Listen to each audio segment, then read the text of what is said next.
Hi everyone, my name is Jason Indigito. Today I want to share this story. It's all about God keeps His promises. Noah and his family had been on the ark for a long time.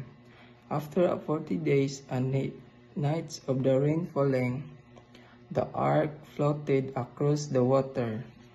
The whole world was covered, even the highest mountains. They had been on the ark for many days. But God hadn't forgotten Noah and his family or the animals.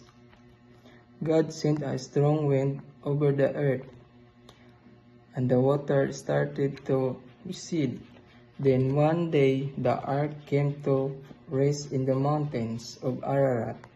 The water continued to go down, and the mountains became visible, but Noah and his family didn't know if it was safe to leave the ark yet.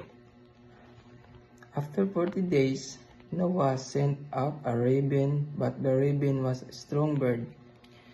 It started to fly back and forth over the water. It would keep flying until it found somewhere dry to land. Noah decided to send out a dove. The dove came back. She had found nowhere to land. Noah waited a week, and he sent the dove out again. She returned with an olive leaf in her mouth. Noah knew that the water had receded, but he waited one more week and sent out the dove again. This time she didn't back again.